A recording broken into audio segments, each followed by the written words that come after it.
I wonder how many times I've had an opportunity to help someone but chose not to.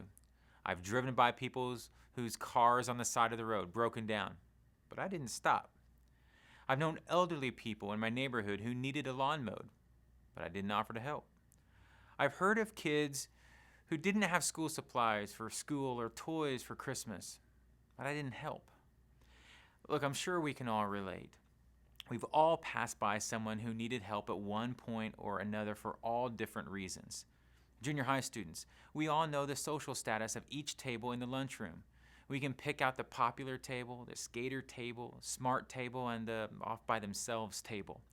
In junior high, we are so afraid of what's going to happen to us if we venture away from our own table. We are so consumed with what people think of us that it paralyzes us from going anywhere outside of our comfort zone. That severely limits who we reach out to. High school students, as we walk through the halls, we almost look at anyone and we can guess who he hangs out with. We can see the way he acts and place him in a certain group. And because of this, we choose to subconsciously or even consciously ignore those around us because we are not willing to go out of our way to talk to someone we don't know very well. Or maybe it's even a way you treat a teacher behind her back when you talk about how mean she is for giving you so much homework or a bad grade, or you make fun of the way she teaches. All of these are missed opportunities for us to reach out to the people around us. We are constantly passing by people who are in need. Is she dealing with her parents' divorce? Is he feeling alone and that no one really cares if he exists? Is she overwhelmed by her family's financial stress? Is he feeling sad and he's unsure why? If we just stop to pay attention to the people around us, our eyes could be opened to a world of need. But why do we continue to pass by people in need? Maybe we're just too busy to see the needs of the people around us. Maybe your focus is on something else like sports or relationship, and you just haven't had the time to stop and help other people. The point is, we are surrounded by people who need our help each and every single day. But we are just too preoccupied with our own stuff that we feel like we have no other choice but to pass by. Is this really how we should live? The answer to this question lies in the story we're talking about today, and it comes out of Luke chapter 10. In reply, Jesus said, "A man was going down from Jerusalem to Jericho when he was attacked by robbers. They stripped him of his clothes, beat him, and went away, leaving him half dead. A priest happened to be going down the same road, and when he saw the man, he passed by on the other side. So too, a Levite, when he came to the place and saw him, passed by on the other side." Now, wait a second. A man was beaten up so badly that he was on the brink of death, and not only one person, but two people passed him by? They completely tried to ignore this situation by walking on the other side of the road. One of the guys who passed by was a priest. Now, look, I don't know about you, but if I were going to expect someone to go out of their way to help me, a priest would be right up there. This Jewish man was left for dead, hoping and praying that somebody would come by and save him. He sees a priest and probably thinks to himself, "Thank you, Lord, I'm finally saved." But he doesn't stop. The next guy may have also been someone who we would assume would stop to help this dying man. He's known as a Levite.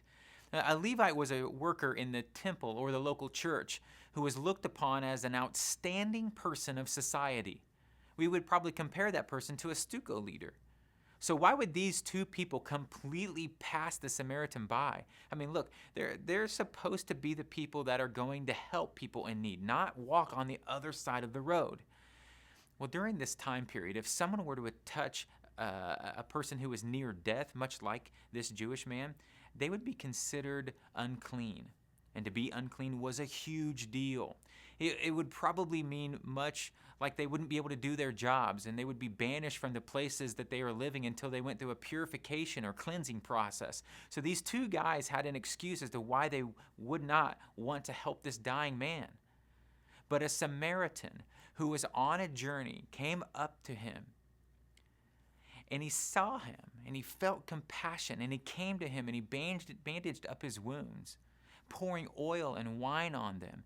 And he put him on his own donkey and brought him to an inn and took care of him. On the next day, he took out 2 denarii and gave them to the innkeeper and said, 'Take care of him, and whatever more you spend, I will return and repay you.' Now, which of these 3 do you think proved to be a neighbor to the man who fell into the robber's hands?" This is still Jesus speaking. But the man says, who's hearing Jesus talk, "The one who showed mercy toward him." And then Jesus said to him, "Go and do the same." Finally, someone stopped to help this poor guy on the brink of death. But wait, it gets even more amazing. The man was a Samaritan. Now, that doesn't mean much to us right now, but back in the day, Samaritans and Jewish people, they absolutely hated each other. They would do anything possible in order to stay away from each other. But this Samaritan did his best to help the dying Jewish man heal completely.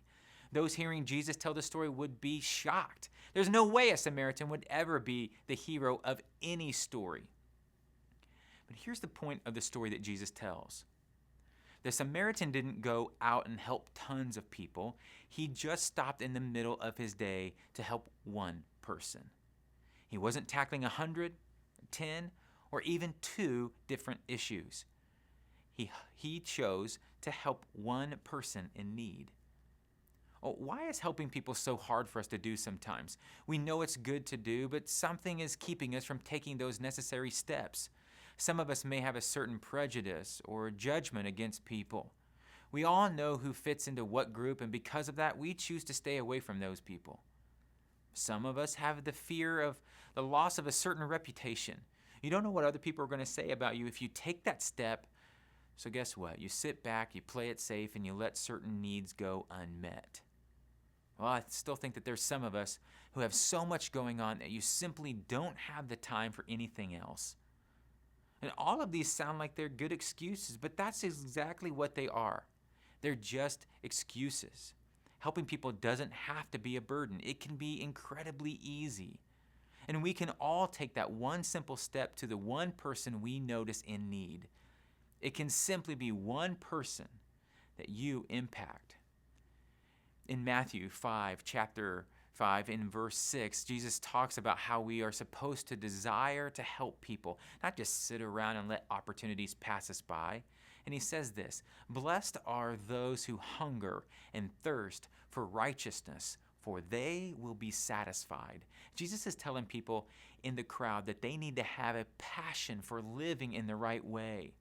He's telling them that they should no longer be okay with things being just all right.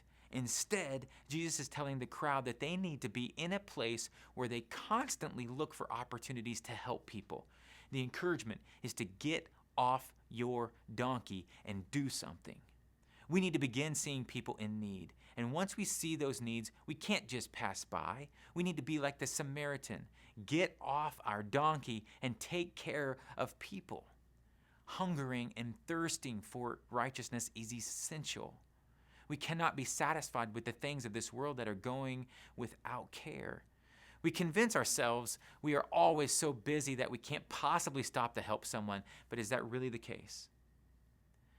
No, there are 3 simple steps that we can take in order to move forward from right here.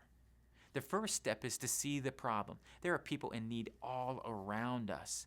And if we take a moment to look and listen, the problems, they will be very easy to notice. Seeing the problem is the very first step. And the second step is to stop. You may be great at seeing people in need, but will you stop and help? If you stop, you're going to be engaged in meeting the need. Your ability to stop will determine how often you will be able to actually do something about a problem that you see. And here's the final step. Get off your donkey. Do not be like the priest and the Levite, but instead be like the Samaritan who actually got off his physical donkey, a real-life donkey, and helped bring the dying man back to health. The first 2 steps will mean nothing if we cannot achieve this final step. Imagine if we were in a community of other students who began to hunger and thirst for bringing healing to those around us.